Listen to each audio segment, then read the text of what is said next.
Ladies and gentlemen, welcome to Kasterborous. My name's Christian Cawley, and with me this week are James McLean and Brian Terranova, and we are here to watch Doctor Who, the TV movie from 1996. It is 30 years since the 8th Doctor. We would like you to watch along with us if you feel the need. So we've got our DVDs queued up, or our feeds, or whatever, and we're going to start in 3, 2, 1. It was on the planet Skaro that my old enemy, the Master, was finally put on trial. They say he listened calmly as his Now, in the UK, this went out on Bank Holiday Monday, Then he made his last. roughly 30 years ago as this podcast goes out. And I remember sitting down to watch this. I'm intrigued as to whether you did, James. Yeah, I did. What on the BBC Yeah. when it was like, yeah. I remember it quite well. Yeah, I do as well. It was by far and away the best thing on TV that night. And it went down well in the UK. It went down very well. Brian, when did you first see this? I saw it when it aired in the US. Oddly enough, I had grown up with Doctor Who. We've talked about this in the past. So I did watch Doctor Who in the 80s, but it kind of went away from PBS for a while. And when I rediscovered it in the 90s, it was like 94, 95 or something like that. So when this was announced on Fox, I saw it as like a gift to me for having rediscovered the show. So I was there the night this thing aired. I recorded it too. And it's funny, myself and my buddy Paul both recorded it, and we did that thing where you try and pause for the commercials. I guess you guys didn't have to do that on BBC, but we would pause for the commercials. And there was this one point that happens later on when they get to the banquet where they're unveiling the atomic clock. And neither one of us had hit record because we thought it was a commercial, because all the balloons, the way they came into it, we thought we were still in a commercial. And we both were like, did you get, let me see your copy. Did you get this scene? And for years, that was all we had to watch, was that. So like anytime I see it back on DVD and see that scene, I can't not think of that. Anyway, yeah, I watched it opening day. There you go, to answer your question. Is it just worth saying? Because I mean, I know we've always traditionally talked about the listener, but we may have different listeners now, or even a regenerated listener, and just point out that we've known Brian for many, many years, and this guy suddenly popped up. If you've been listening to this or watching on Patreon for the last year or so, Brian is actually significantly quite important to what we do, even though we don't see him much. Is it worth mentioning that, Christian? We can mention that. I mean, this is going out on Patreon first. Right, and Brian's appeared on Patreon in the past 6 months. So he has, because he's done all the archive stuff and all the... He's done the archive stuff, so right. And the 500 stuff as well. So, Brian, if you're newer to the podcast and you're listening to this in audio-only format, Brian was the original co-host of the podcast. And then James joined us, and then many, many years went by, and we did a show probably every week, the three of us. Mm-hmm. Sometimes two of us if someone wanted a break or was on holiday, whatever. And that went through to about 2020, I think, roughly speaking.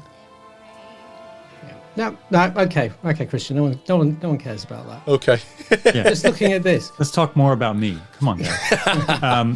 The thing about this episode... We should I was going to say, this is the first time Doctor Who's looked like it's had money spent on it, apart from the opening sequence of the Trial of a Time Lord.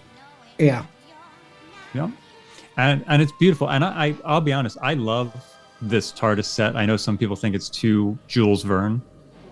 I like the vastness of it. I will say, maybe the console's a little too Jules Verne, but I don't care. I love it. The big columns, the buttresses, whatever you want to call them, that surround it at the central column. I love everything in this console room. It's so cool. Have we just seen actually probably one of the very few sort of proper close-ups, sort of extreme close-ups of the needle? In Doctor Who, you never get extreme close-ups, do you, in the old show? No. I can't think of many, apart from maybe the sonic screwdriver in Troughton. Oh, right. Doing but that sort of level of camera work is different as well. Well, I think the direction throughout is pretty good, to be honest with you. I mean, it again, it looks like money's been spent on it, but we've got a good director in Jeffrey Sachs, who'd done a lot of, mostly known for comedy work before this in the UK. And, I mean, it looks superb. I'm going to just... There's something going on screen now, and we all know what this is, but I'm interested in something that Brian was telling me about beforehand, Brian, and this is to do with the timing. Yes. Oh, perfect. We're at a timing malfunction. Exactly. Let's talk about timing right now. Close to the timing malfunction. But anyway, Yeah, the interesting fact, and a lot of listeners, I'm sure, will know this, but when you all watch this for the opening day in the UK on the BBC, to any home media that you have gotten, and by the way, you got it on VHS, we never did. We didn't get it on DVD until like 2011 or 2012 or something like that, and we never got it on Blu-ray. But every version that was released in the UK and the one that aired on the BBC is sped up. It's about 3 to 4 minutes too fast, because the episode was made and broadcast in NTSC format here in North America and Canada. And when it was sent over to England, it was converted to PAL, and the different frame rates sped up the episode by 3 to 4 minutes. Right. So you have never actually heard this with Paul McGann's actual voice or the music in the actual pitch that it's supposed to be in. Wow. They're now, for the 30th anniversary, they've gone back and they're remastering from the original prints finally, because Christian and I talked a little bit in the beginning too. I have this on DVD. I do not have it on Blu-ray, because it wasn't sold here. And James asked me, why didn't I just import it in? Because the Blu-ray version is not a true HD copy of the TV movie. It's just an upscale of the DVD version, which is a PAL conversion of the NTSC format. So it's not true HD. However, they're releasing now on Blu-ray and I think 4K this remastered version, which I'm hoping, since it's exclusively also for England too, I think we might be getting it, but I know England's exclusively getting it. I'm hoping they're going to retime it so that it's 3 to 4 minutes longer and you actually can hear Paul McGann's voice. I mean, anybody who's ever heard Big Finish knows that it's weird hearing Paul's voice in this story and in the opening narration, because he just doesn't sound like himself. But yeah, you guys have never seen the TV movie in its original time or sound. But you have. Forget the edits that you had on the BBC. But you have. I have because I watched it when it aired, and Yeah. I taped it off TV. I've always had the original, until the DVD came out, and then it was like, what's going on with his voice? Wow. Because I was so used to my VHS copy.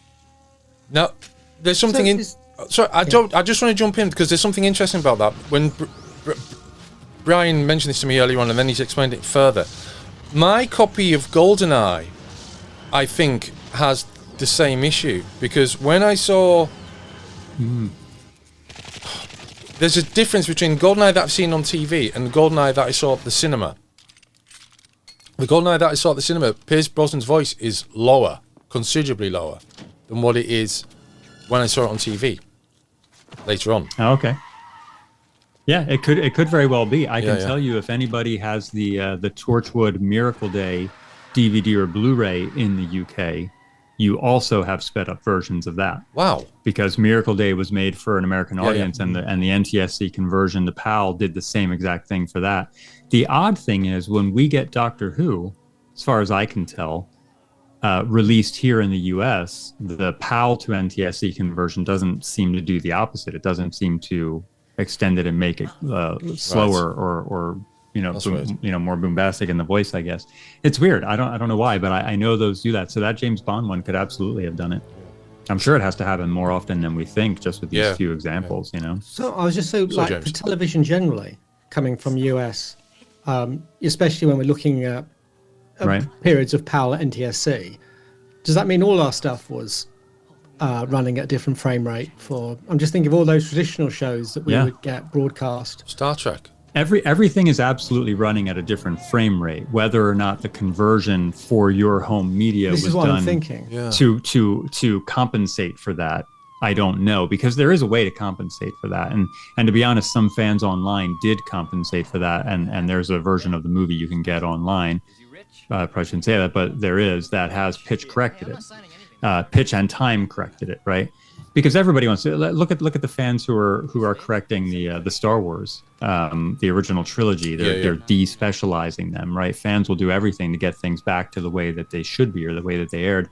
So I don't know. Like, honestly, I would be very curious if any of you have, like, say, the X-Files on DVD. I'd like to hear what a British DVD sounds like, because undoubtedly, if it wasn't converted correctly, everything would be pitched higher there as well.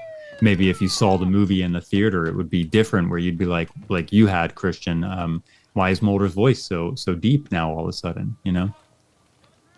But yeah, your VHS copy, I know they sort of did a remaster again for DVD, but when it was released on VHS, when it was released on DVD and Blu-ray, it's all just the same sped up copy. They have never corrected that. And the sad reality is that my DVD copy, which you can't see because that weird background I put on has made it disappear. There you go. All right. It is the PAL version. So what I have here on DVD is the sped up version. So I'm watching this specifically because it will be timed to whatever you're watching. Well, I was going to because ask. They have not released an NTSC version here in the US. Like, even though it aired here, it was made for here. Crazy, isn't it? We never had it. We never got it properly released here. Hopefully with this new remaster they're doing, we'll get it. But it's so weird. We never even got a VHS release here. So I for years all I had was my off-air copy. I feel the problem with this is there's so many things to talk about. I mean, we've obviously gone past the scene that was edited for the US Yes. audiences. Oh, right. Yeah, the UK, the UK gang audiences shooting are scene. the Yeah, gang that was caught, shooting. yeah. Which is weird because again you get that rhythm in your head from having it on a VHS and you're used to seeing that choppy cut there. Yes. Yeah. We've also missed the snake going into the arm of the jacket with the very clear. It doesn't quite work. You can see that there's something inside. Oh no! Wait. That's now. Did you guys? It's just happening right now, isn't it? Are we not in sync? In mine, it's happening right now. There you go.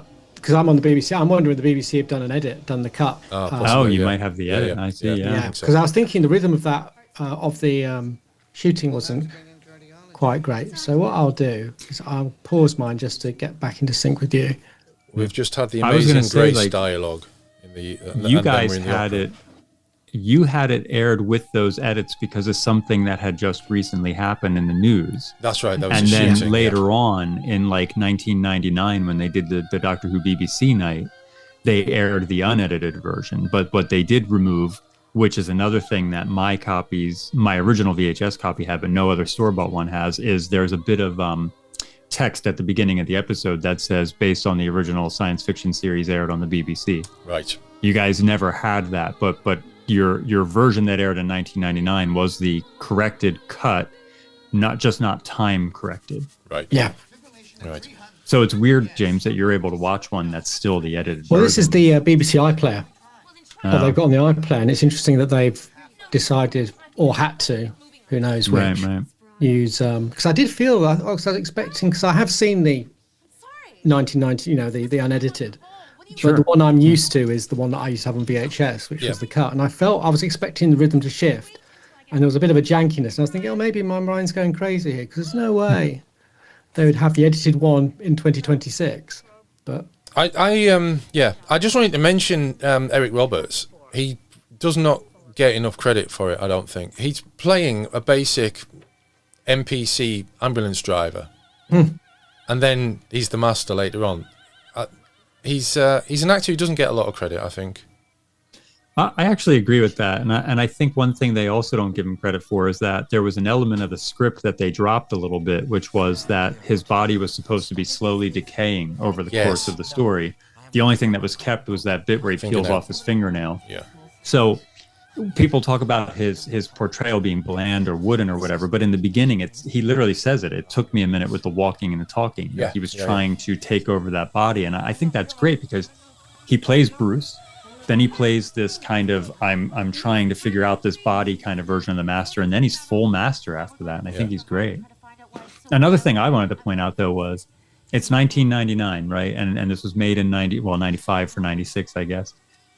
It's not that far off, but I like how they tried to make like futuristic things a little bit, like these headdresses they're wearing in the surgery and these masks. They're not like common stuff that you see in medical dramas. They're a little bit different. They're a little bit unique.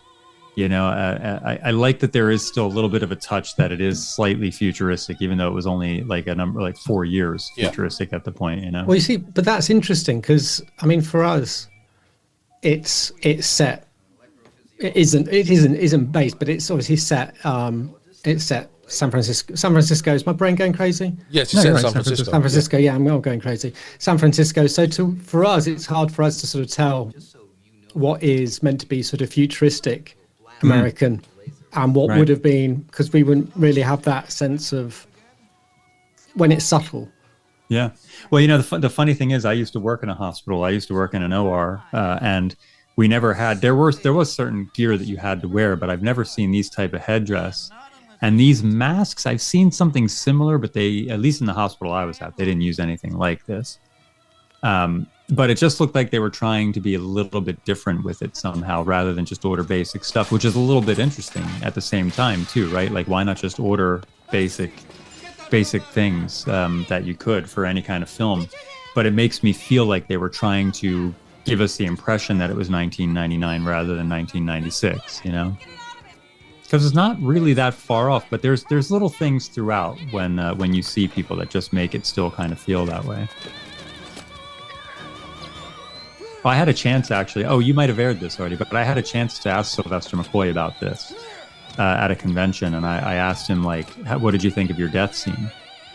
And I think from years of fans asking him at conventions, he just kind of adopts this answer, and maybe he believes it too, but he just kind of adopted this answer of what he thinks the fan wants, because a lot of fans say he should have had a heroic death. You know, he walks out of TARDIS, he gets shot, and then he dies in a hospital bed. He didn't get that heroic death like every other Doctor. And he said, I think if I had it to do all over again, I would like to have a heroic death. And I was like, you know what? I said, that's interesting. But I got to tell you, I always thought this was an amazing death scene for your Doctor, because, you know, you started one way, but then your Doctor evolved. The Seventh Doctor evolved into this perfect chess player, manipulating the board and manipulating the villains, manipulating the companions to get the end result.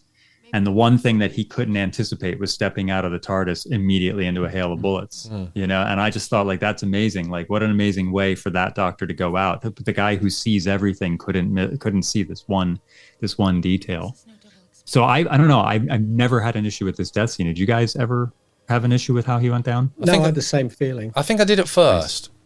Yeah? On the night. But I was quickly... It's over, isn't it? It's over for him. You know it's going to be his last episode. You're waiting for the new Doctor to come along, so it's not something that I dwelled upon, basically. It's two levels of it, isn't it? On the one part of it, I don't like it because I know what you've suggested, Brian, is not what they intended. No. I don't get the impression that was the sense they were saying. This is a very manipulative times champion Doctor will do this. I agree. Yes, I agree. But you can reconcile it as you have, and I totally agree with you. I think, in a weird way, it's nice that he has absolutely the opposite sort of to all the other Doctors, because he is kind of the opposite to most of the Doctors, if not pretty much all of them. It's like strangely poetic in a way, and I agree with you. It was definitely not meant, but it's just it's something that always read very fascinatingly to me. Do you feel that this show was? I'm gonna play a card here. It was kind of ahead of its time, but not in the sense of, if it was done ahead of its time, they'd have done it in a way which would have made it work. But the basics are here. So what I'm thinking of is, and I know McCoy's mentioned this in interviews as well, that they should have not had him at the beginning. They should have started off this series with McGann, and then by episode 3, running in, I'm thinking like in a 2000s sort of more prestige area, episode 3, episode 4, there would be a flashback. Or maybe there would be, without maybe even saying that this McCoy character was the Doctor, and then we'd have this story, part of this story later rather than immediate, and that might have got the American audiences a little more into what this is about. Because there's no doubt that this is far too crazy as a pilot. Right. I think for sure, for me, as much as I like this, and I was a fan of this from day one, I think there's very easily a sense all throughout this that they tried to pile on every bit of Doctor Who lore that they felt the audience needed to know within one episode, which when you get to the 2005 series, how long it took Russell to actually pepper all that stuff in really was so much better. So, I do think in the end it ultimately was the wrong call. Do I think it failed? No.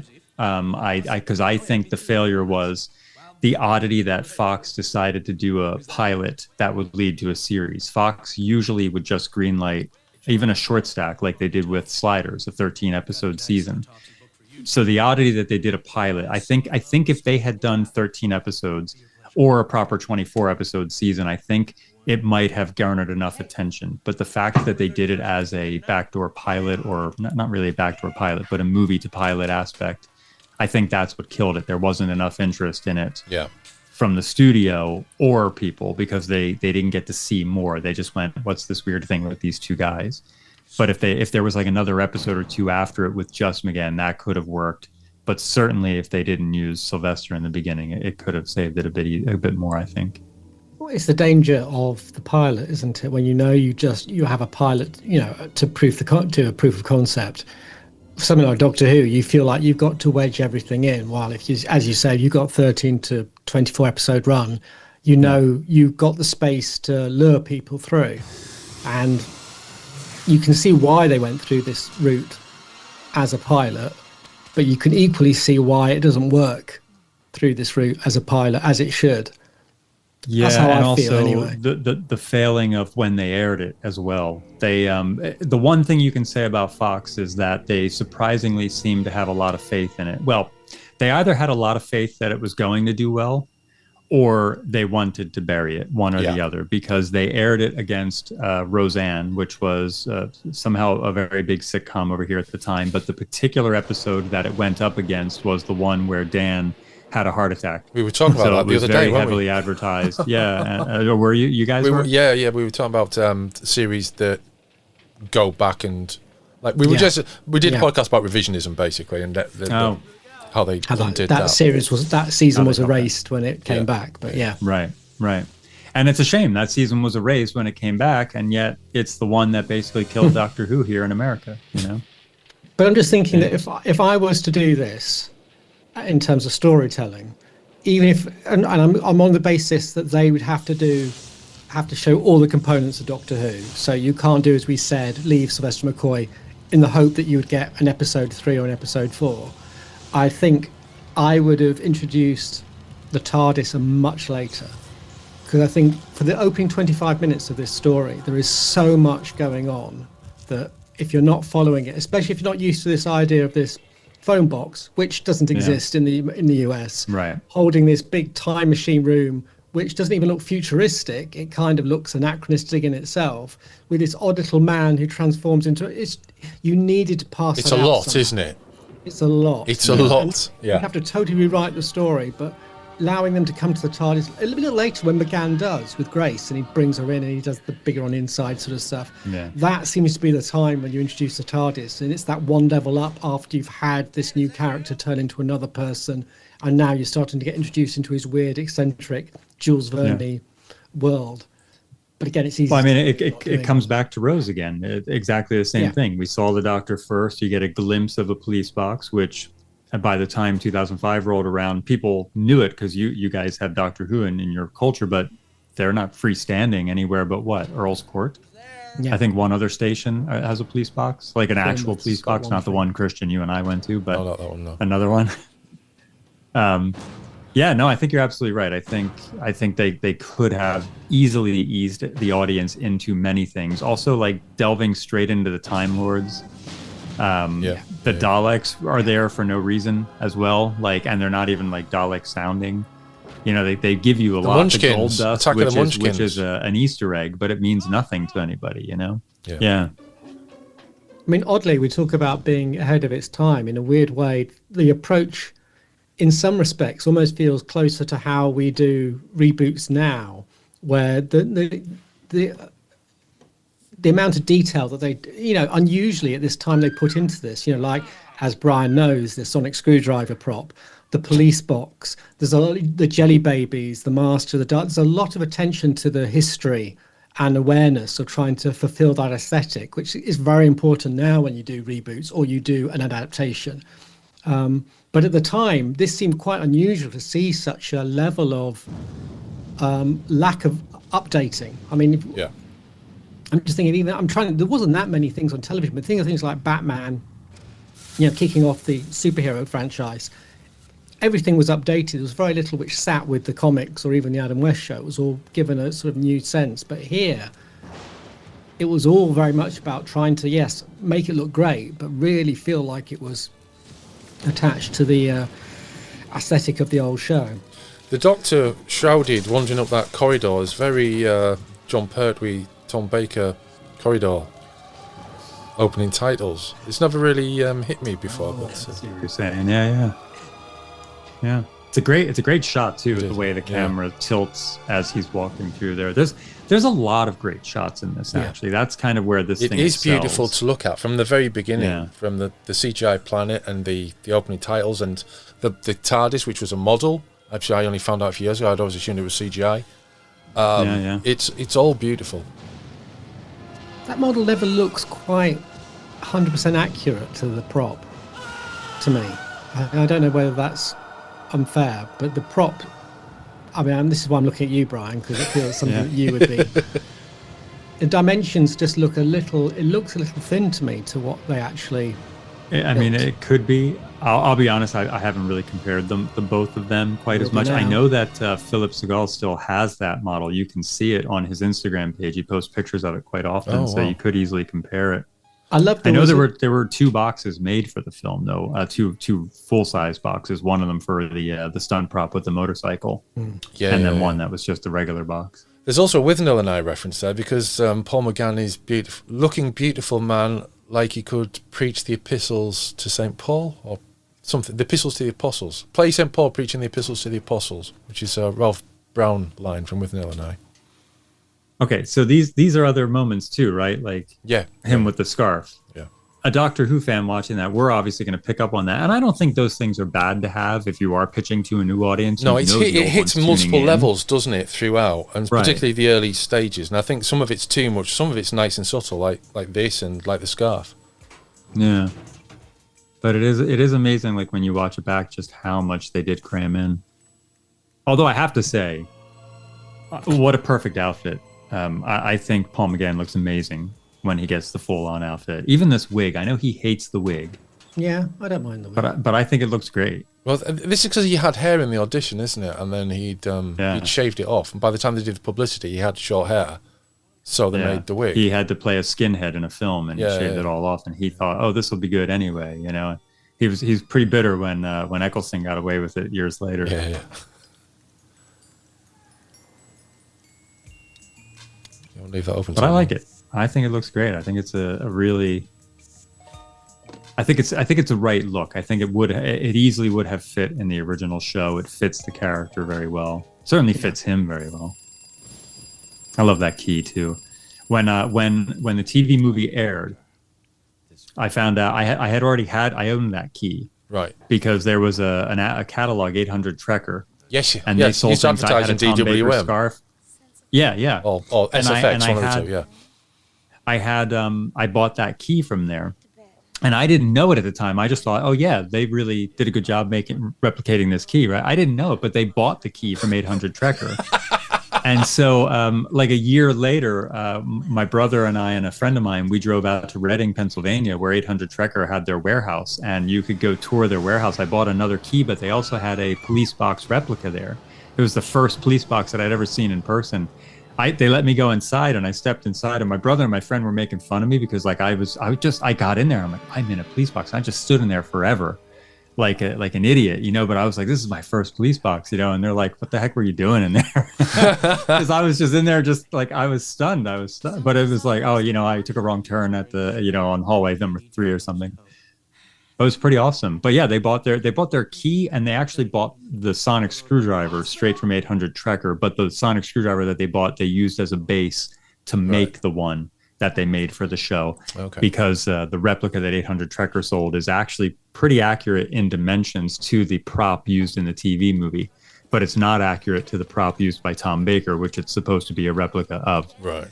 So, yeah, lots of fun stuff like that. As you go through this hallway too, what I was talking about, we saw one earlier. One of the nurses was wearing this lab coat with a real high collar that looked like you would do like an alternate Earth story. That's what I'm talking about. Okay. Like that guy that just walked past. That's what I'm talking about, where they're adding some kind of like futuristic elements. People don't really wear those things. Don't call the police just yet, Curtis. Grace, can you Give me some time. Yeah, it's just a fascinating watching it and just thinking. I know it's a cruel way of looking at it. What I'd have done differently. I know some of the issues UK side with this, which people found, and unsurprising, British being very protective of their shows. There was a feeling of like past 30 minutes, it becomes quite Americanized in its structure. We get the car chase. Yeah. For the first time, there was obviously a romantic element that was slipping into it, which was not something which, as we know, was in the show before that, and a sense of it losing its Britishness. And I remember those being some of the comments at the time from the UK audiences, and I can sort of get that. It's not a car chase for the first time.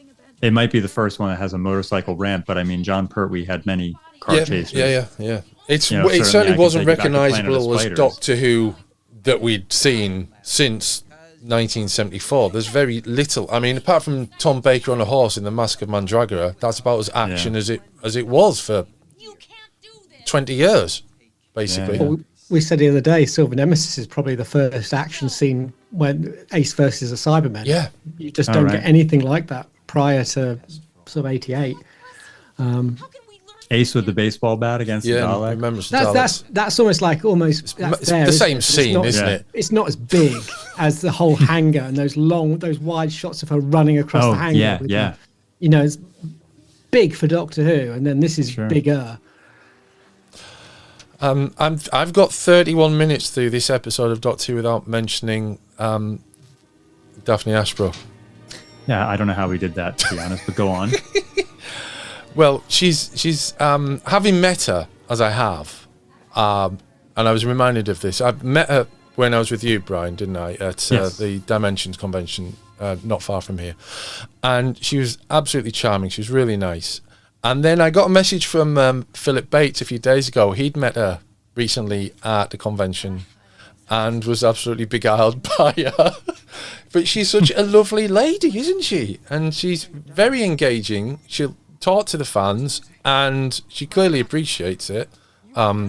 This one show that she did, because it's given her this whole career going cons, and she's just nice. She's amazing. Yeah. She's amazing. As a person, she's amazing. I think the character is great. I like Grace. Yeah. I've met her twice, and I made her cry the second time. Nice one, Brian. I slightly feel bad about that, but it's wonderful at the same time. Okay. The second time I told her just how great she was the first time, which is I met her with you. Right. And when I met her there at Dimensions Convention, I told her, I said, thank you for doing this and the Big Finish work. I said, I really appreciate everything you do. And she stopped and she went, you're American. And I went, yeah. She's like, oh, home, And so I had that kind of little moment because we were in England together, meeting for the first time. But the second time when I made her cry, I told her, I was like, look, I had only just rediscovered Doctor Who a year or so before the TV movie aired. And I viewed the TV movie, as I told you guys, as this gift to myself. And I said, you're very much a part of this Doctor Who rebirth for me. I can't think of Doctor Who without thinking of you. And you will forever be ingrained in my memory as this kind of reintroduction to Doctor Who, an amazing reintroduction to Doctor Who. And she took to that and she cried from that. And I was just like, wow, I feel awful making you cry, but I feel it's amazing too, to have that kind of connection. She was just fantastic. I love her. I never met Eric, though. Do you think? Now that he's on the screen. Do you think? Again, at the time, there was a bit of a pushback in the UK against Eric, the Americanized master. Again, parochial approach to Doctor Who.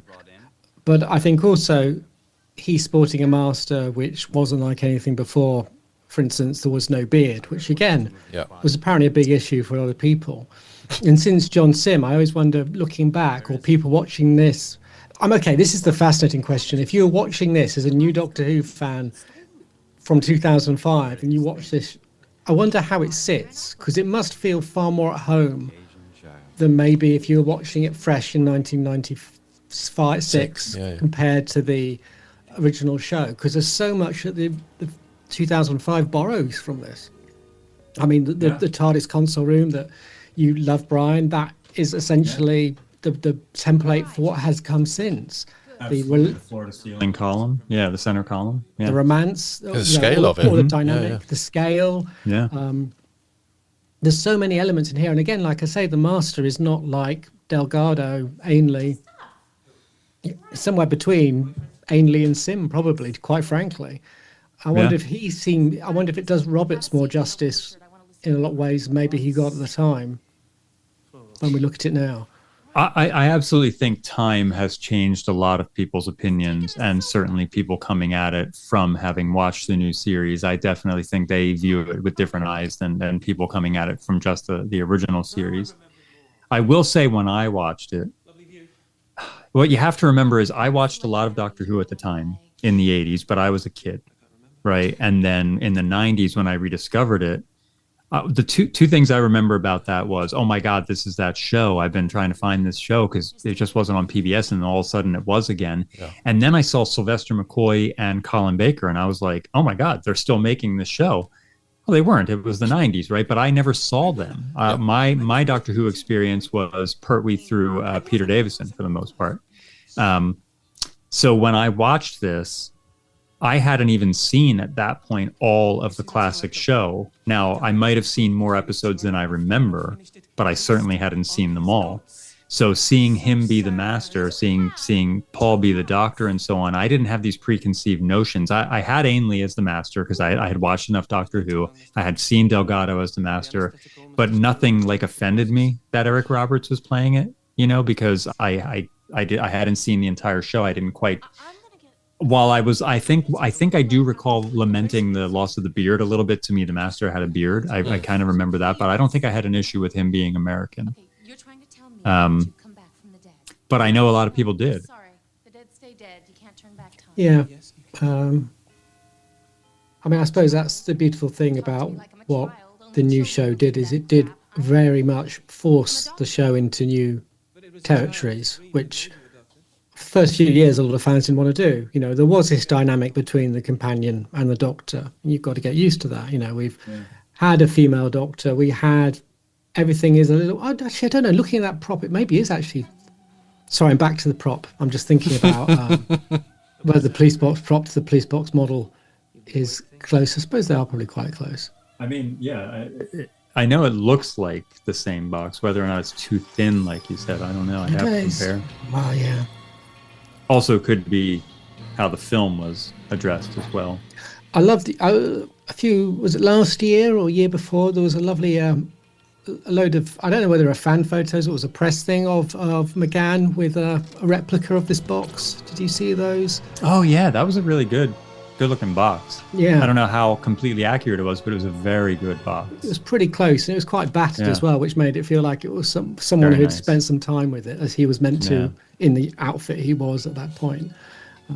I love things like that. Yeah. Well, let me ask you guys this, because we keep talking about how obviously different and modern this episode is. And one thing that we're kind of neglecting is that, the original show ended in 89. And what was it? It was a 16-year gap, right? Is that right? 15, yeah, 16 apart from year this gap? episode, yeah. Right. And Dimensions in Time. And Dimensions in Time. But in all seriousness, and that was 93. So that's actually kind of interesting that you do bring that up now, because it kind of does play in. If Doctor Who didn't end in 89 and it had continued on through the 90s, would the show not have started filming and looking more like this anyway? Or do you think somehow it would have still ended up having that filmed on beta in studio look? Like, would they not have adapted to the times? Because I feel like watching Pertwee's era compared to the 60s, they're vastly different. It's almost like it's a completely different show in many respects, and then I would say, again, once you hit the 80s, the show feels like a different show. The problem we've got with that is that in the UK there was no... It felt like there wasn't any money to be put into genre TV that wasn't Red Dwarf. I was going to say, I think Red Dwarf's your only example of them shifting. I think there's a little bit of Jerry Anderson. I think there was a Jerry Anderson thing, wasn't there? A Star. Oh yeah, Space Precinct. Space Precinct. Well, that was definitely an international co-production anyway. But that was a co-pro, yeah. Yeah.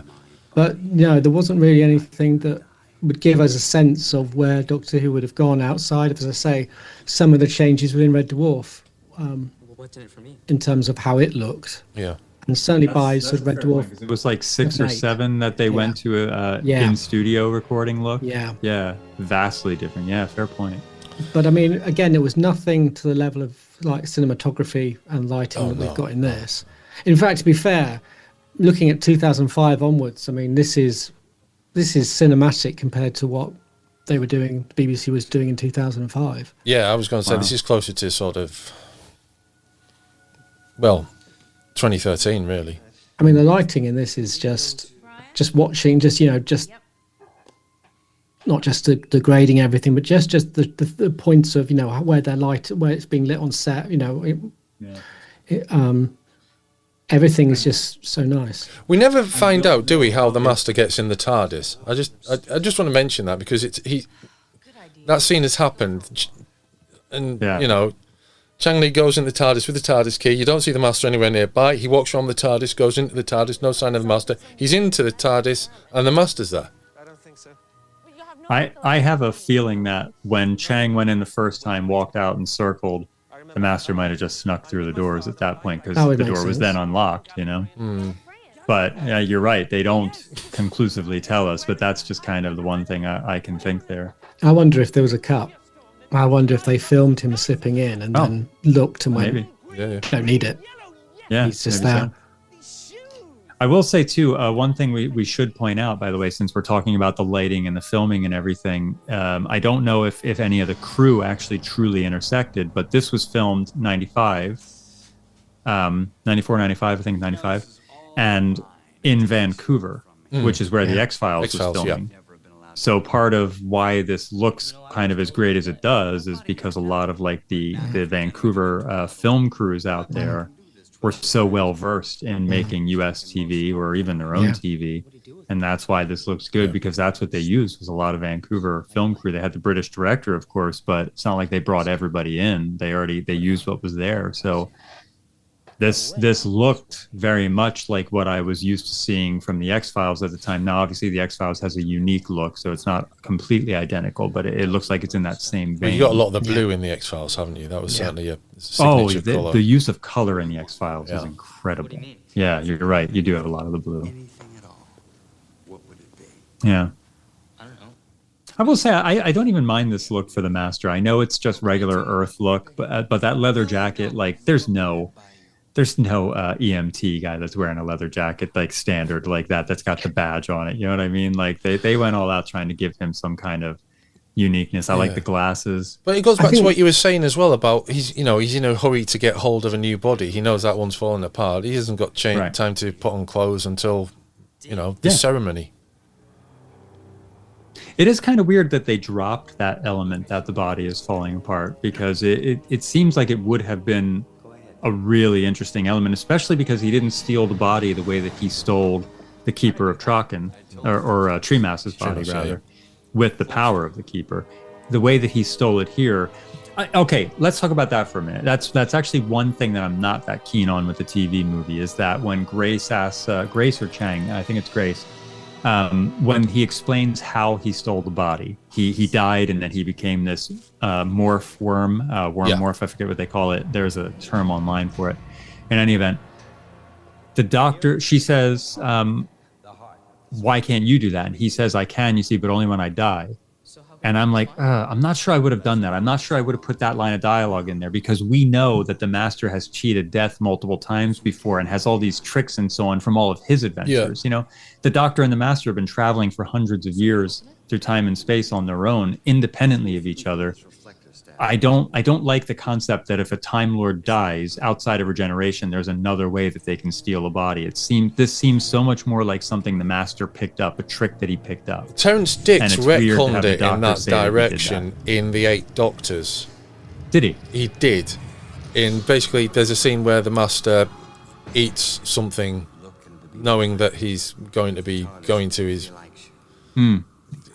end. He eats this egg of a worm or something that he knows will give him the power to put his soul into the worm. It was something like that, worm, snake, something like that. Yeah, and that makes so much more sense. It now, does. Going back to what we were talking about in the beginning, that's a bit too much information to keep feeding in a story that's feeding you too much information as it is. The only But problem I never... with that is that I'm getting more and more keen on the idea of the master at the end of Destiny of the Doctors, Ainley's master, being the monsters that he refers to that are taking him away, being the Daleks, and it leading directly into this. Oh, I see. I see. Oh, there we go. There we go. All those Doctor Who hearts broken. There it is. Good. Now do that again. Yeah. But you know what? For the first kiss that the Doctor has had on screen, one thing we can say that we can give it above even the new series is that she's a little bit more age appropriate than a lot of the other companions that he's kissed. You know, yeah, sure, there's still a massive age gap there, but at least she's not some teenage girl, you know? Yeah. And she's also an equal in title, you know? The new doctor. Yeah. I got to be honest, too, I don't even remember being bothered by the kiss. And I remember reading online or hearing from other fans how bothered they were. And, like, it was odd. I knew I didn't need it in Doctor Who, but it didn't offend me. I think a lot of it was tied up in this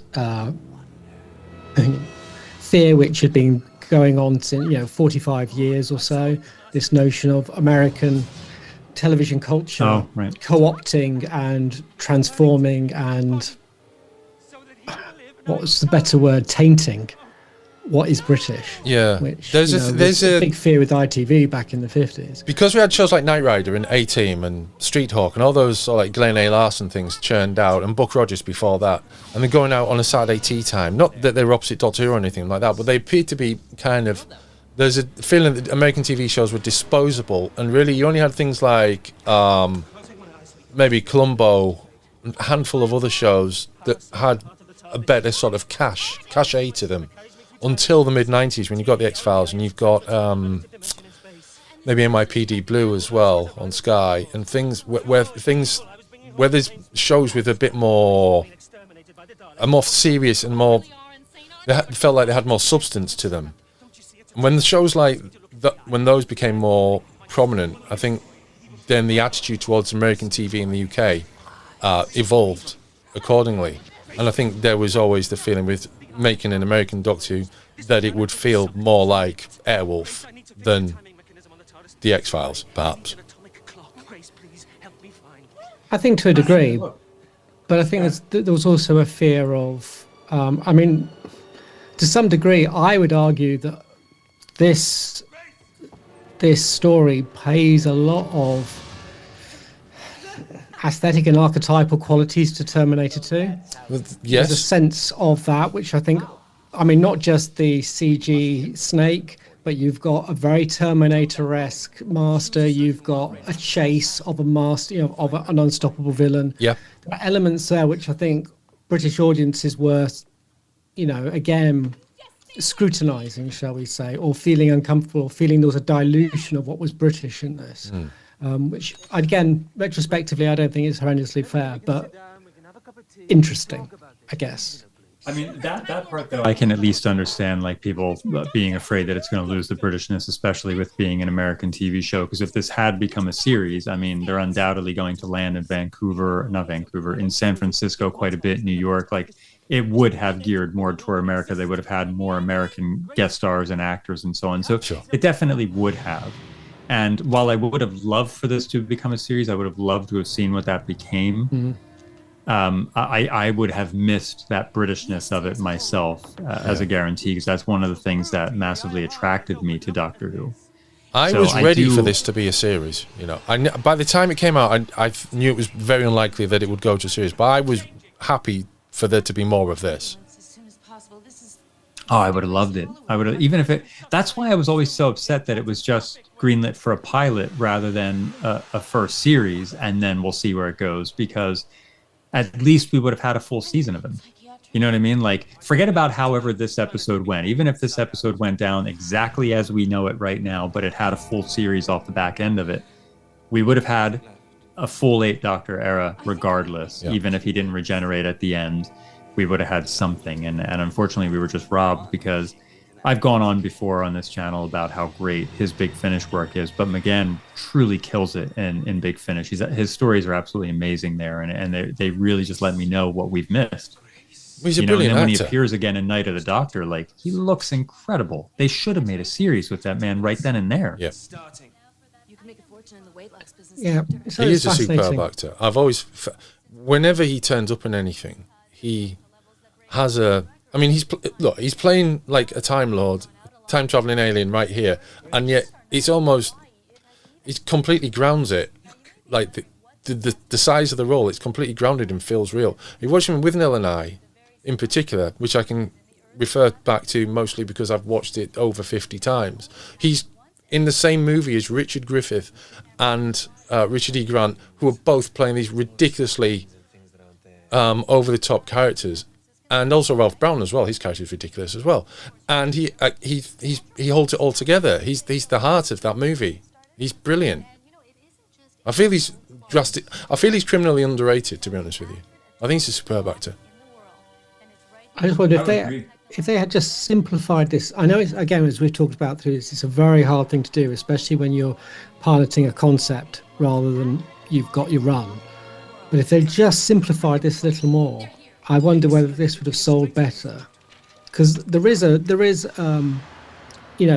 literally the Englishman in New York, well, not New York, but it is that the alien. Right. As you say, Brian, if this had all been places around the US, Vancouver style, and you've got this eccentric British lead character, I could see that selling. I could see that working quite well. It's got automatically a hook, it's got a difference, it's got a sense. And I just wonder whether there was just too much they pushed into this that would just not give people a sense of what they'd expect with this next week. Yeah. And I'd imagine Fox would be along those lines as well. I would say one thing Russell actually got right, and I feel he's got a lot of stuff right with 2005, of course, but I think one thing he truly nailed was not putting the Doctor in some sort of Edwardian outfit, right? As much as I think Paul looks incredible here, I think trying to sell it to a mass American audience, if you made him look a little more contemporary, it might have even done better just for that alone. I think having it be a British guy that does look Edwardian, has an Edwardian-looking time ship, it almost looks a little bit just like The Time Machine, like they're watching an adaptation of H.G. Wells' The Time Machine, which is like, what is this odd adaptation of this thing? So as much as I think he looks incredible, I think they could have done a more contemporary thing, and perhaps it would have sold better on that alone. Because there are plenty of shows over here. There was that Lucifer show. Everybody was very hot on that, and that was a British lead. Yeah. You know, but it was a contemporary setting. I want to talk about this real quick. We just missed one of my favorite things. When the Doctor and Grace are arguing, and she's like, oh, I bet you met Madame Curie as well. And he's like, yes, I did, as a matter of fact. She's like, does she kiss as good as me? And the Master chimes in, as well as you. Yeah, Then the Doctor and Grace both look at him like, and Grace is just pissed. But it's such a wonderful Master moment that he's just sitting there like, I'm in the conversation, but I'm going to correct your grammar as well. Like, I just thought that was such a great. The writer of this, was it Jeffrey Sachs as well? No, Matthew Jacobs. No, Matthew Jacobs. Yeah, That was brilliant. I loved how that was done, and Eric Roberts played that perfect. So did Daphne Ashbrook. Jelly baby officer. Speaking of, she just said he's British. I have to throw this out there: the whole half human thing. Yeah. Right now, that was one thing that I do recall watching this going, oh God, we don't need to do the Spock thing. He doesn't need to be half human. I do recall being upset. I did not need the Doctor to be human to be relatable. And I know that everybody's kind of got this thing, you know, that maybe he is. Russell just flat out ignored it and so on. You have the Master seeing his human retina, saying he's half human. Yeah. And you have the Doctor telling the other Doctor, I forget his name now, that he steals the tag from, that he's half human on his mother's side. Yeah. I always took the I'm half human on my mother's side to just be an odd distraction so the guy didn't notice that he was stealing his name tag. But I was like, how do you explain away the human retina, right? Yeah. Like, because obviously they're trying to explain that only humans can open the Eye of Harmony, and the Doctor is only half human. So it seems like Rassilon built this system like, don't worry, Time Lords can't open it because I know what they can do with it, but there is a key, and it's the human race, right?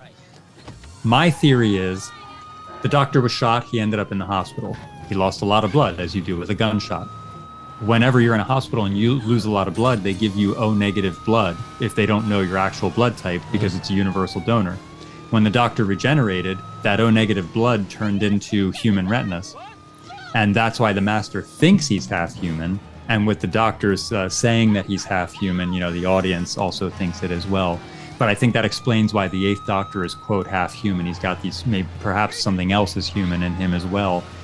And I always thought when he regenerated after that, here's our chase scene. You guys were mentioning that the Americanized one, which I grant you, it is more American than the Pertwee ones, but Pertwee had them too. But anyway, I think after a few regenerations, he either worked out the human DNA, or when you get to something like Peter Capaldi, where he's like, oh, kidneys. I think he's recognizing, I'm feeling these things because these things aren't quite Gallifreyan, So that's always been my theory, that he's not really half human. He just has that human blood that's stuck in him and regenerated with him. Although, if we kept with this series, if this show went to a series, he was definitely half human, and his mother was human, and his father was a Time Lord. You. No, you're right, Phil. You're absolutely right. Yeah. But it didn't, Christian. Okay. The books retconned it, didn't they? They suggested that there was a previous incarnation of the Doctor, not regeneration, incarnation, which had whose mother, I can't remember what the mother's name was. Is this the nth? No, the Lungbarrow. Is this the? Yeah, it's sort of it's not in Lungbarrow, but it's sort of in that timeline of stuff where there was there's another incarnation of the Doctor, whose mother. Oh God, it was a Greek god. They played with all the Greek names. Yeah, they did. Yeah, and there was a suggestion that was what was being read, was that legacy, but not this Doctor, which again is like ways of trying to get around this. Very likely is a hang-up of the original version of the script, because when you watch his audition, he was reading a very early version of the script where the Doctor was supposed to be searching for his father, and the Doctor and the Master were brothers, and it did have kind of like Greek connections like that. Yeah. So that might actually just be a hang-up that still survived, that they meant to weed out and ultimately didn't. And then sort of Mark Platt and Lance Parkin all went and indulged and tried to make this idea of previous incarnations of this character, which had different backstories, which would sort of help make sense of this. Here's the bit coming up that I couldn't edit out. It looked like a commercial right here when they got all the balloons, and it does. I swear to God, it was like even like a credit card commercial or something. And then when I can totally see that. Grace, I was like, no. So for years, I always watched it and always had this odd edit where it would just like pick up here where they're walking away. Oh man, I don't miss those days. I think the other issue I had with the film, again, is the use of time in it, which felt quite unsophisticated by the mid-90s, the back end of this. And well, obviously we've not got there yet, but the resolution and the use of the Eye of Harmony, and again, felt a little unsatisfying if I was watching this either as a fan or not a fan. Yeah. Reset buttons are never popular. And maybe, again, that would be something I would have, if I was there, I'd have been like, don't do that. I will say it is the one thing about the film that I don't truly understand, right? Usually I can understand how they came to a resolution, how they got this plan to make it fix. And I understand he wanted to go back to before the eye was open, but I don't understand how that fixed it, right? If you went back to before it opened, maybe the plan was there's two TARDISes there, you could sneak in, close the eye before it opened or something. But they didn't do that. They literally just made going back to before it opened fix everything. And so I agree, that's the one kind of unsatisfying twist in it, because while it's fine, I accept it, I don't understand why it worked. And it also presents a problem that never really happened in the show before of, well, we can just use the TARDIS to go fix the problem. Well, it's the Superman the movie problem, isn't it? And I think with Superman the movie, if you overthink it, if you just put a few more moments into thinking about it, that doesn't work either. And it's also the rise of Skywalker we were talking about the other day, James, briefly. Is that the one with the Laura Dern? Is it Laura Dern who plays the sends the ships into light speed through the... Oh, that's Last Jedi. Last Jedi, beg your pardon, yeah. I get, and that's the same thing, isn't it? That's something that, Yeah, we've talked about. Yeah, yeah, it's the same if you, thing. if It's you could something do that it, why has no one ever done it? It'd be the most perfect exactly. weapon. Yeah, If you just send a droid with a hyperdrive attached to its back and send it towards a planet or towards a space, so you're short-circuiting your own internal logic. Yeah, logic and the rules of the universe. Yeah. yeah. I think the only way. I mean, Nice, this is obviously- nice prop work, I have to say. Not, in 1996 when I first saw this, the inside of a computer was completely alien to me. Looking at that, that's good work. That. Well, it's funny too. You talk about all the prop work and all the money that they spent into it, right? Like, they make that sonic screwdriver, and it's beautiful. The functionality, like it pops up, it ejects, and they don't use it. So we talk about everything that they put in here, every little bit of history that they popped in, every Easter egg that they could think to pop in, the TARDIS console room, and the sonic screwdriver. One of the biggest things that people complain is overused, and he doesn't use it till the very end of the story. Well, he uses it, bookends it, the very beginning and the very end, but he doesn't use it to actually do anything to save the day. It's a bit like the lightsaber in New Hope. Luke gets his lightsaber, he waves it at a remote, and then never uses it for the whole film. It's like, what, That's right. That's right. Why? But yeah, he points it at his own eye. Yes. Oh, he was always a smart lad. Yeah.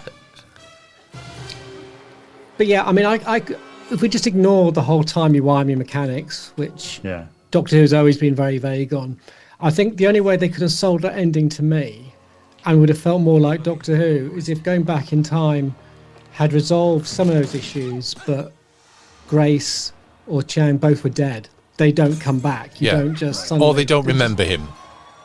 There's got to be There's got to be something there. There's got to be some sacrifice. Yeah.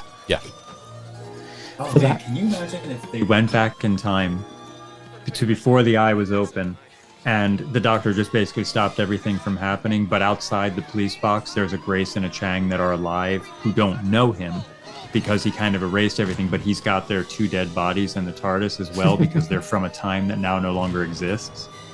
Like that would be dark. That would be a sad end. That would make a brilliant out, because at the beginning of the show he's in the TARDIS listening to his music all alone with his cup of tea. It could end with him in the TARDIS with his cup of tea, with his 2 dead bodies propped up on chairs next to him, and he's got his tea party. Weekend at Bernie's style.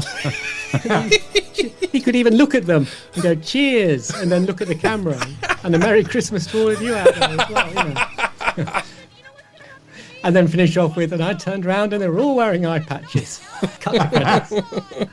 Yeah. I got to tell you, they're not allowed to use Grace in Big Finish. Yeah. Although Daphne Ashbrook has done a couple of things, but she doesn't play Grace.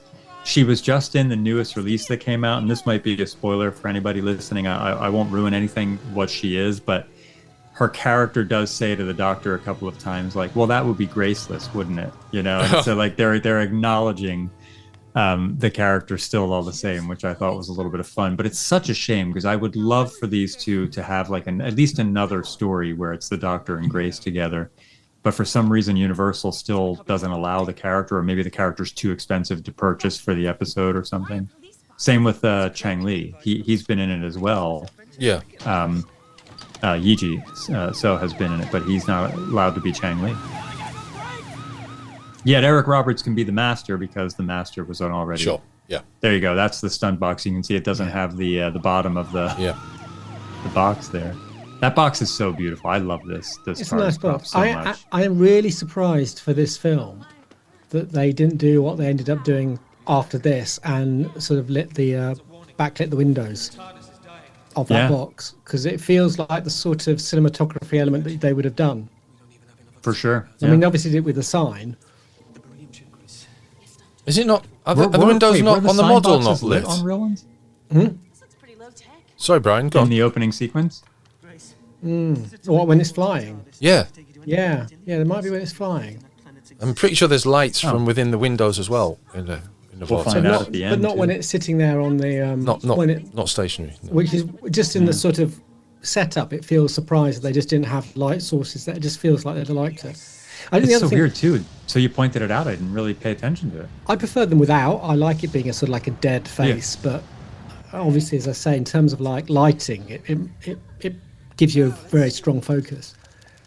I think we've also got to say what I think is brilliant, and again, we're going back to the lighting of this stage, is if you actually see it without the lighting, as there are photos out there, it's actually quite sparse, this space. There's like a few back walls, quite a lot of curtain. It's really empty, and yet they make it feel so together. And yet it also costs around $2 million to make. Wow. Yeah. But you're right. It is just a bunch of walls, and some of those things are my favorite features. Like there's these walls by the library bookshelf. These kind of, I don't know what you call them, these buttresses. I guess I'll use that word again. It's the only thing I can think of. But they're incredible looking. Those are the things I like, because while it looks Jules Verne, it's got those other elements that are absolutely foreign, and it's every angle that you look is great. There's on the DVD there's a tour. Philip Segal does a tour, and you get to see so much more of it. And like you said, it's not lit by studio, so you do get to see more of it. But it's so, I don't know, it's just such a beautiful design. It's also those weird. Blue columns. Oh. It's when, again, we talk about how Davis got it right, and to some degrees you wonder if Davis got it right because this got it wrong. Sometimes you need to go wrong to find the way to do it right. Like, as much as I never particularly liked having police box doors as being your access point, you can understand, especially for a pilot, how that would be really important to really give audiences a sense of what they're coming into and what they're coming out of, which the original show didn't have, but would have sold, I think, the connection between these two spaces so much more than those big, heavy doors that they have in this. That's a great point, because, I mean, obviously he took a lot of inspiration from Buffy and the X-Files, but knowing how this one went down and what didn't succeed, because he did literally do the polar opposite. Like we said, he peppered all the history throughout the season rather than all in one go. So I think you're right. I think he did use this as a guide as what not to do, and also still took things of what to do, because clearly the central column of the TARDIS, obviously that was like, well, we're having that, so he definitely took things. He knew what was good and what didn't work. Got a good eye for that stuff, I think. We got to give him credit for that with the 2005 series. Yeah. And again, as we've said, he had the fortune of knowing that he had like 12 episodes to play this out in. So he could do what this show really should have done and left the regeneration further back, or, as we've said, done a go back to the regeneration in a later episode. You could even pepper in a sort of who is this guy sort of thing within the story that then is revealed to be a past version of him. You could do all that. But in this,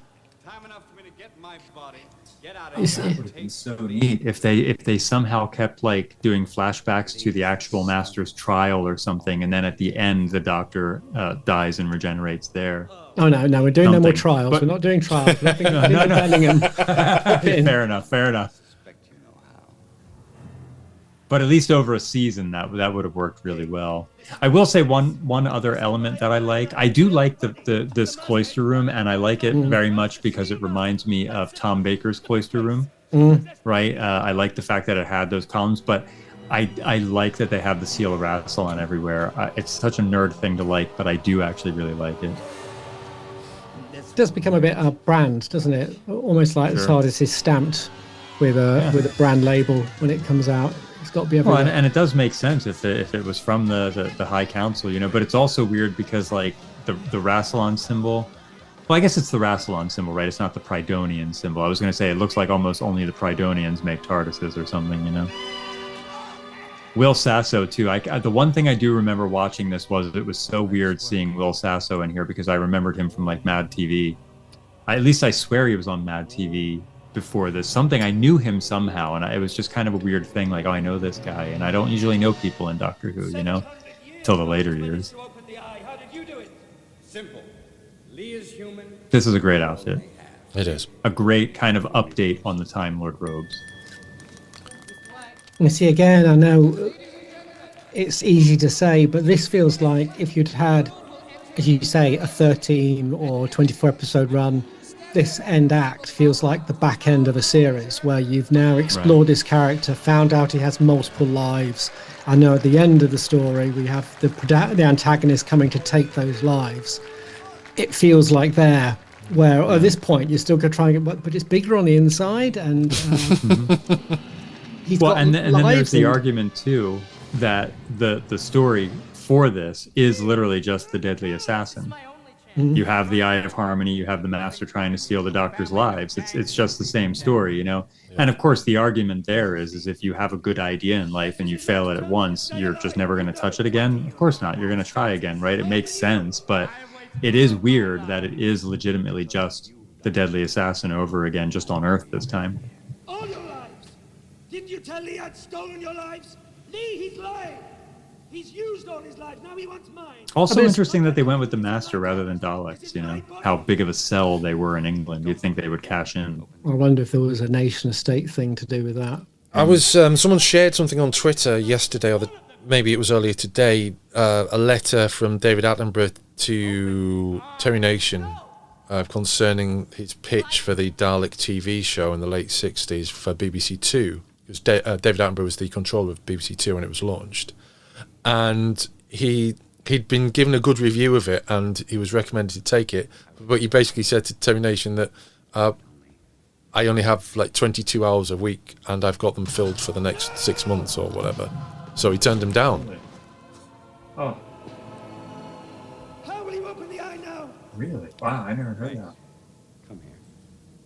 Unless I'm mistaken. I think Present there's state of mind, that won't work. room for, like, if you were truly trying to do this Worlds of Doctor Who, you know, massive spin-offs, I do think there's room for a Dalek series. Oh, yeah. You know, we do know that the Doctor isn't the only one they've gone up against, and you can't, like, you'd have to make them the villains. Like, you can't make it be a series that strictly follows them.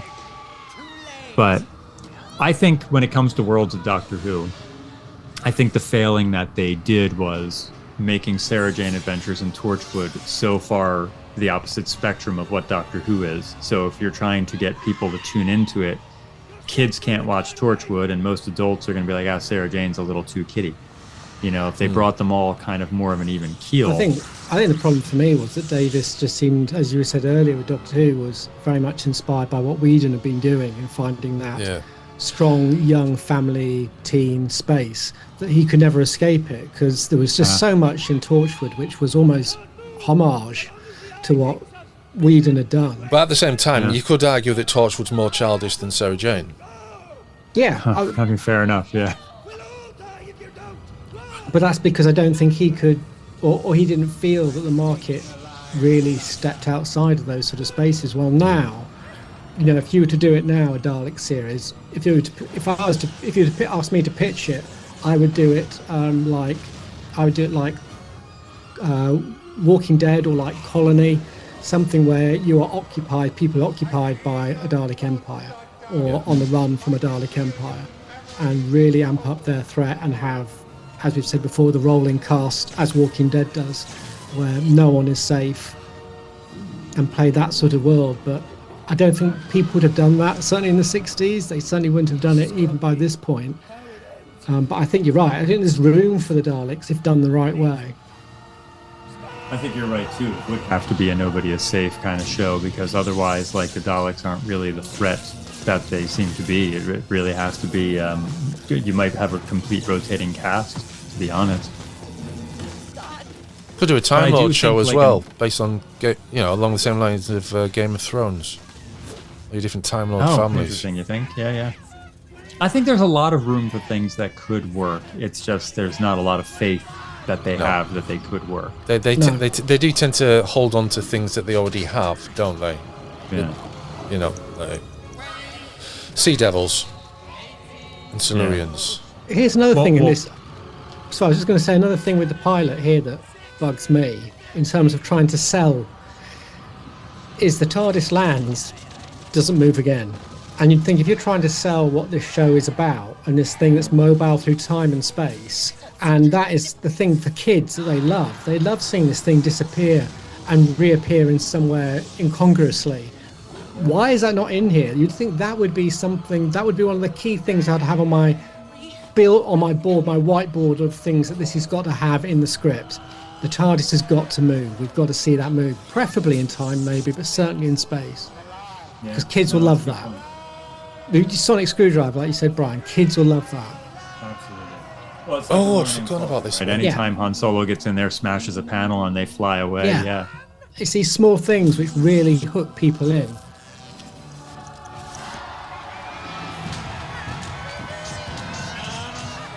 which would probably mean you've had to reject a lot of this. But I think I don't know. I think you could have still done the same story.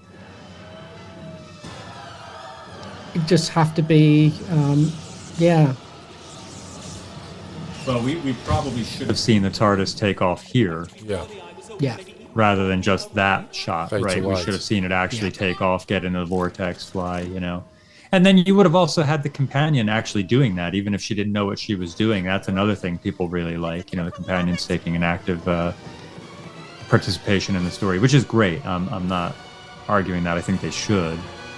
Matter of fact, I've been rewatching Pertwee's first season, and you'd think that Liz as a scientist would get more things to do as a scientist, you know, and she does, but not as much as you think at first, you know. I love the time vortex because what I like is that you can see space through it. I think that's such a fascinating idea. Like, it's such a great way to depict it. Your life force is dying, Master.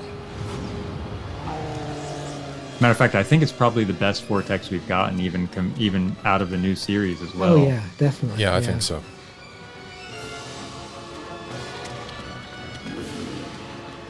Because it makes it feel more organic as well. While the stuff we've had in the new series all the way through has felt very,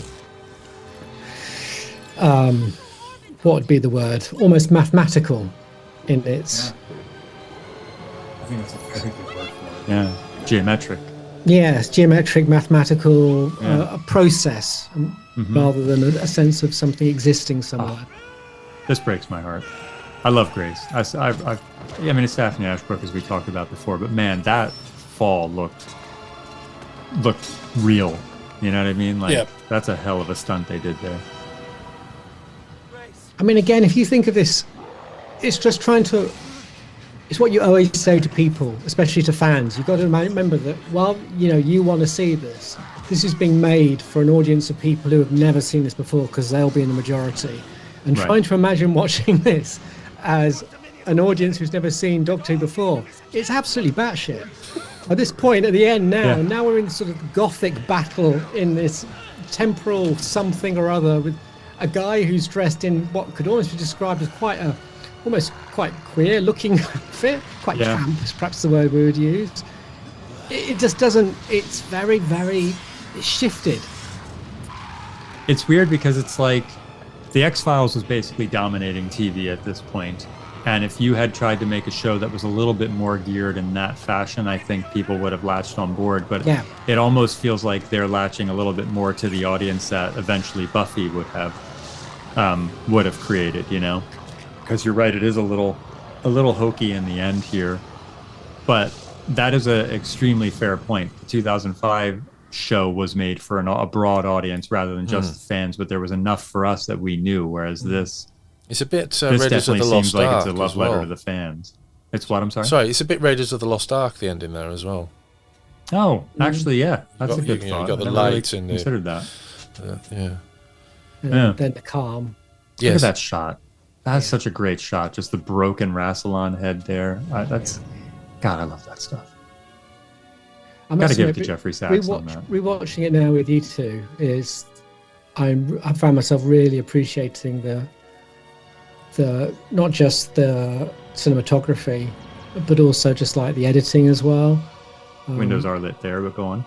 Yeah, you're right. Didn't mean to cut you off. Please continue. No, absolutely. But the leaves, like that level of the set right there, like the cloister room being that real. I love the fact they had like bats or something flying around the ceiling. And in the audio dramas, they retcon that, and they call them these creatures called Flatershrew. And the Doctor just says that they just got in one day, and he doesn't mind that, he likes the company, kind of thing. And I like that they acknowledge that stuff. But it looks real, right? Like, this is a studio set, but this looks like a real Gothic building. You know, the leaves just add so much to it.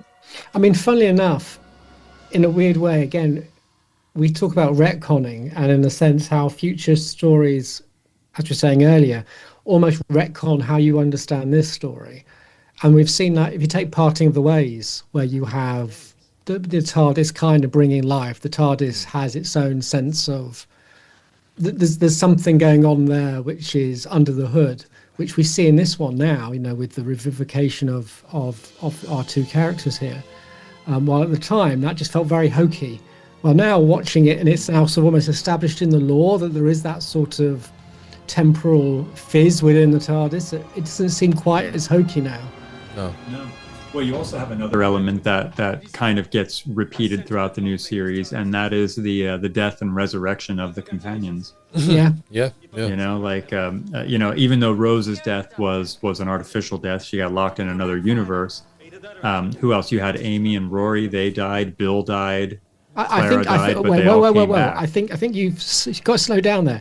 Amy and Rory died many times. We've got Amy and Rory, Amy and Rory, yes. Rory. Then we can move far too many times, yes.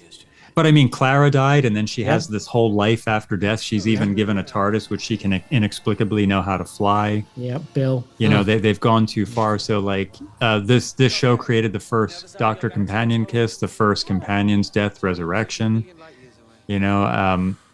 What else? It created a whole hell of a lot. Doctor and mature companion. Doctor and mature companion. I mean, this is right. Because she's closer to sort of like Donna's sort of age, isn't she? So she's the most mature. We could argue Liz. since Liz, maybe, or certainly since Romana. I mean, this is very much early prestige TV. We're not there yet. But we're seeing the sort of building blocks of where things are becoming a little more mature. Story writing and cinematography and editing is all coming together more. I mean, I can't think of... I know we've all stopped for that. No, go ahead. You can see how the new series feels like it's building on this, because this is almost like the early building blocks of where television was going. Which was, again, no one likes to give credit to Fox, and for lots of different reasons, but Fox very much starts this narrow band rather than narrowcast approach that creates this sort of more sophisticated, funneled way of doing television, especially fantasy dramas, rather than the broadcast maker or any TV maker. They credit the X-Files with the birth of modern TV, and that was a Fox thing. Jeffrey Sachs is apparently they're doing the 4K and Blu-ray release from the remastered prints of this, like we talked about at the beginning. But Jeffrey Sachs is also talking about potentially doing a widescreen edit well, which sounds fascinating. But the X-Files did this, right? The first 4 seasons of the X-Files were aired 4:3. But they were shot on 35 millimeter film, and they planned ahead. They knew from the get-go that TV shows are going to go 16:9, so they were able to convert them to 16:9 later on by not losing too much data. Right. I don't think this was this shot here. I don't think this was. If he can do it, I'd like to see it, but I don't know if they projected for the future. Just laughing, going back to what you were saying, Brian, at the back end of here he goes, oh, my sonic screwdriver, thank you. And the audience is going, why? What? It's a screwdriver. What? Why? Well, we don't even see you use it. Why? Yeah. And we also have I forgot about the future nods where he keeps knowing everybody's things. I prefer to think of that with him in the same way that Tom Baker was able to karate chop a brick in half. It was just this post-regeneration sense or extra strength that he had until the regeneration settled down, and then he doesn't have it anymore. Rather than it being actual future knowledge. But then you get this sort of notion, again, going back to the very smart writing of Davis, in Rose, with Eccleston, where he talks about, hold my hand, this is what I feel. That his senses and his understanding of time and space is so much more nuanced and profound. Maybe there are points, especially new here onwards, where the Doctor does do those sort of kind of things. Yeah. Well, Sylvester McCoy, certainly. Yeah. And McCoy, absolutely. Yeah, he played on it before, And we missed the TARDIS landing, the only proper TARDIS landing in this whole story. Yeah. And it's good too. I watch when it takes off. I like the effect that they do. They give more than just a fading effect. It's just, which I know that was something they really tried to figure out for the 2005 series. It's just such a, the police box is such a gimmick, and they just don't use it. That is, one of the key things which makes this show unusual, and it's bookends the story rather than sort of feel like how this would be within the story. Do you know, I've never... It's amazing because... Go ahead. No, I was just going to say, the whole... I mean, we did it early on. You see the TARDIS flying in towards Earth, then you see the TARDIS flying away from Earth, and then the next time Doctor Who's on TV, we get a zoom in to London.